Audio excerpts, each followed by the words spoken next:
Pedro Pascal may have failed as Hollywood's next big starring man, but that doesn't mean they've stopped. They have canned Pedro, but they're still looking for someone of a certain age, and yes, a far-left political persuasion, to lead the nation, at least from the standpoint of Disney. And who might be that hero the mouse needs? Why, it's none other than Mark Ruffalo, the Gruffalo, coming to save the day at Disney.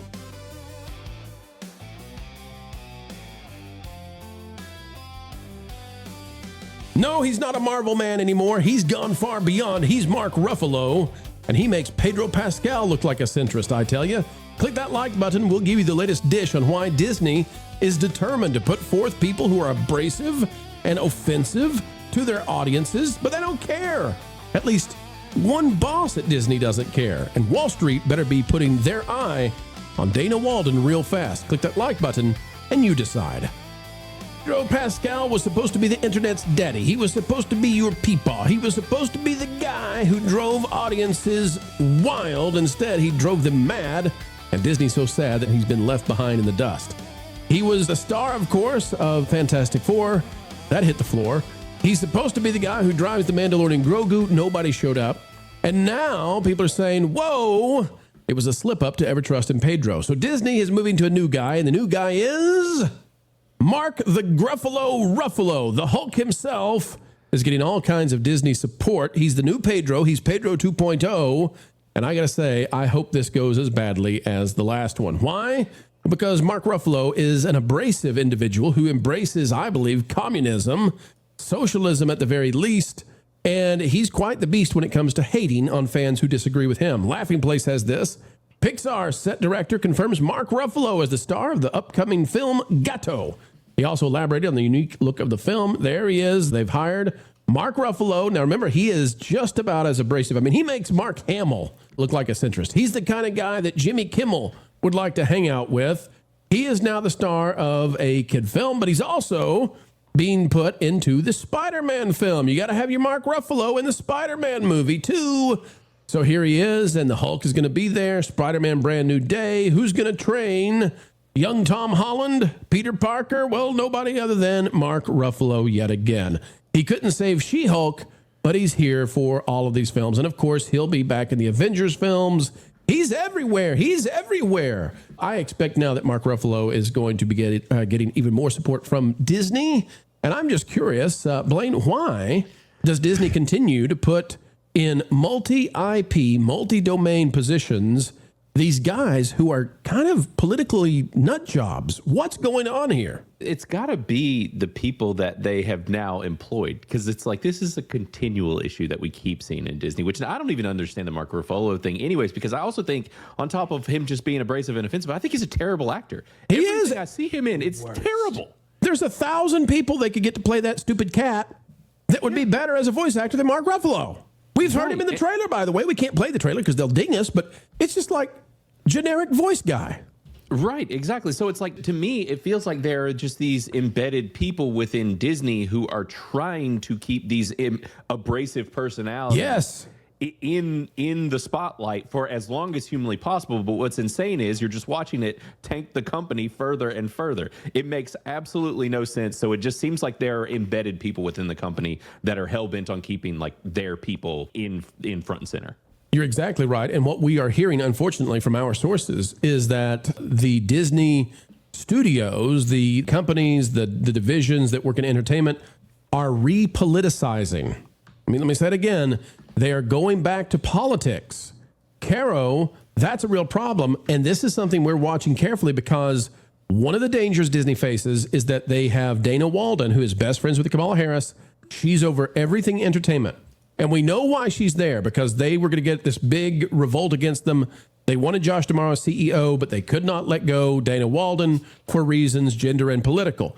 But she is hyper partisan. So you got Rosie O'Donnell replacing Jimmy Kimmel for the summer. That's crazy. You got this battle royale between The View and the FCC. That's crazy, you know, in terms of like, what do investors want? And now that Pedro Pascal has went away, who is Disney hiring to put in all their movies going forward? Mark Ruffalo. Dana Walden is determined to do this kind of stuff. Caro, why? What is the reason for it?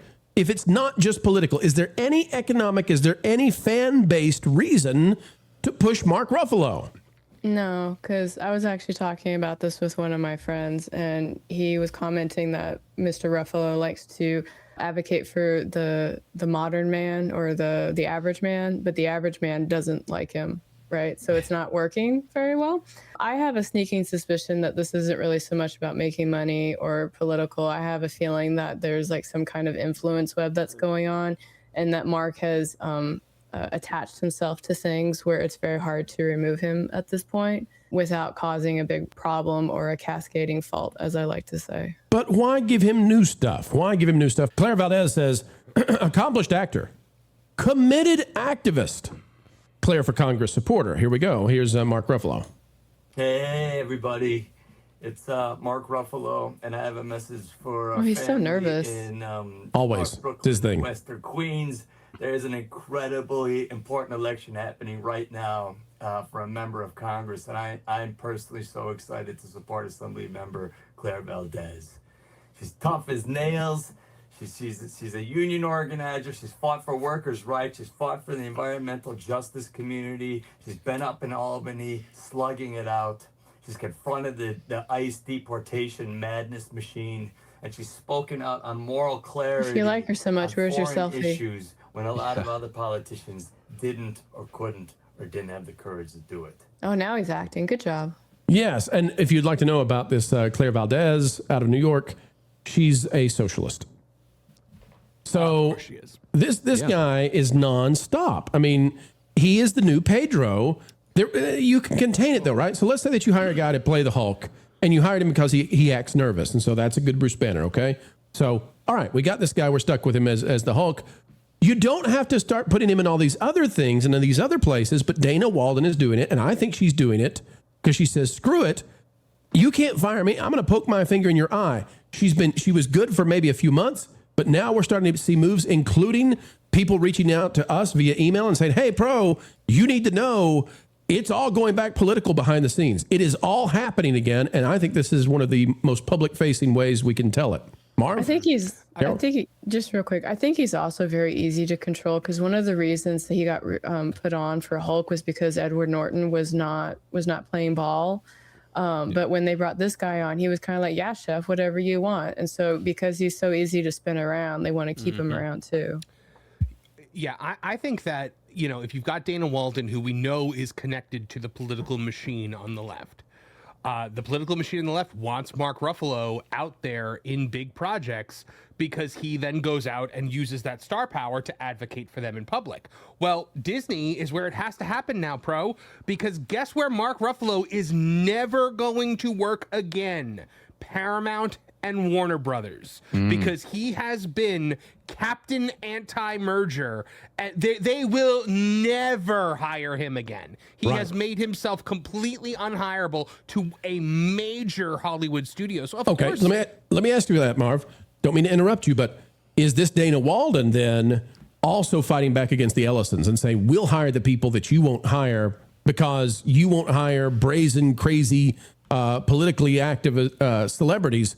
We'll hire them at Disney. We'll protect them. They're going to have to double down on them now, because I think that certain political machinations that may be, influencing Hollywood want these people out there. And now with less places to go, they're turning to Dana, and she's going to have to put them in more things. Here's another clip from Mark Ruffalo. Most crimes that are being committed in this country are by white people. False. What? That's AI. That's got to be You AI. think? Yeah. You think that's AI? Most crimes that are being committed in this country. You're right. That's AI. Poor Pro. Here's the thing. It is AI. That is an AI clip, but that is a thing he said. Yeah. Okay. Do we have proof of the quote? I covered it a long time ago. I'm pretty sure. A long time ago. Is that the first time we've been tricked with an AI clip here on the show? I think that's the first time. I think that's a historic moment for us. But it is a quote that he actually did say, and he was wearing a hat that said immigrant on it when he did. He 100% made that statement. It's just I guess they don't have a It's just that it was just that bland voice that is the voice of every AI male. Well, here, let me try again. You ready? They classify Mark Ruffalo as.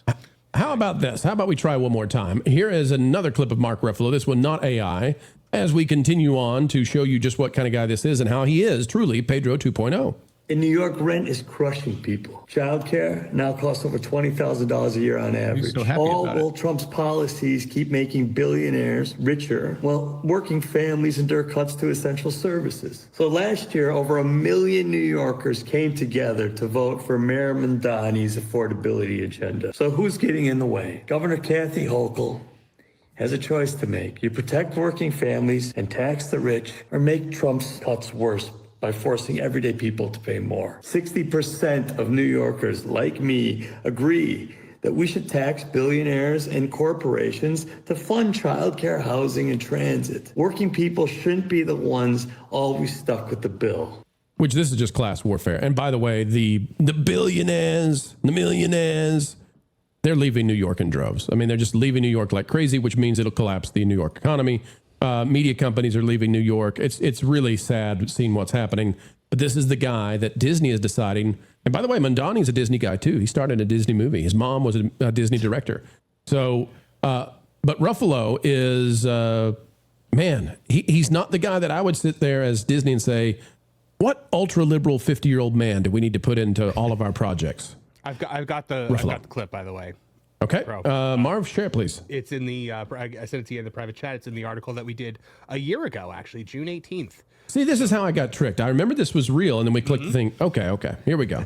Why did somebody AI something that already exists? I don't know. What goober did this to us? Oh, well, it's still a historic moment. All right, here's the original. It's not the immigrants, it's the billionaires. Well, we're seeing what's happening.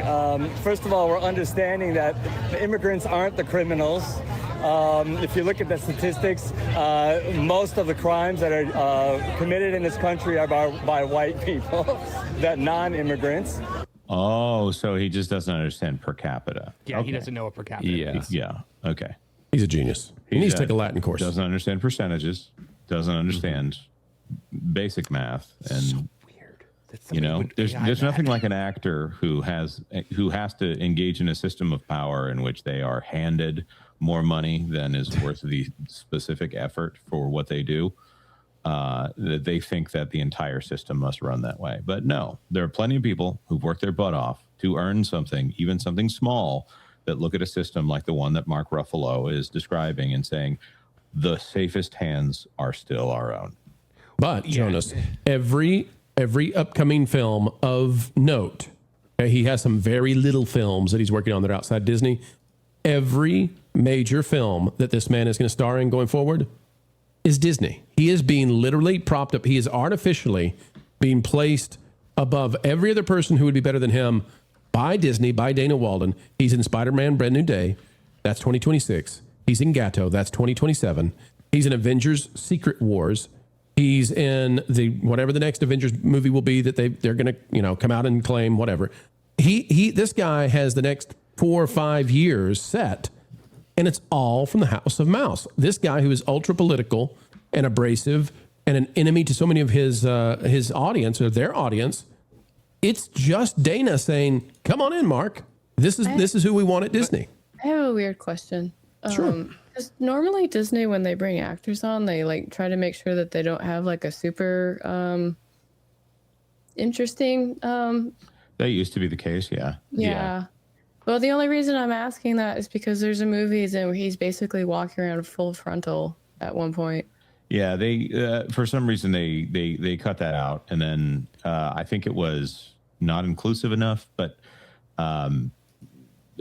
for some reason they stopped. I can't think of this specific person off the top of my head, but you'll get the most vile people, the most provocative people out there, and they'll put them in children's stuff. And okay, because I remember they used to be better about that, but They quit caring.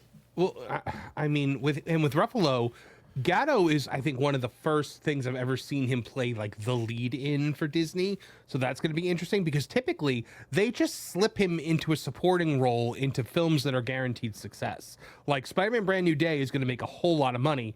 it's not going to be because of Mark Ruffalo, but it's going to be a Mark Ruffalo movie that makes a lot of money. It doesn't even really make sense for him to be in that Spider-Man movie. It's like the character he's playing would be like the Lizard. It is the type, if you know the Spider-Man lore and stuff, it's like they could have had a new actor come in and play Kirk Connors and all this stuff, and they just decided not to. It's like, why is he even in this? To artificially.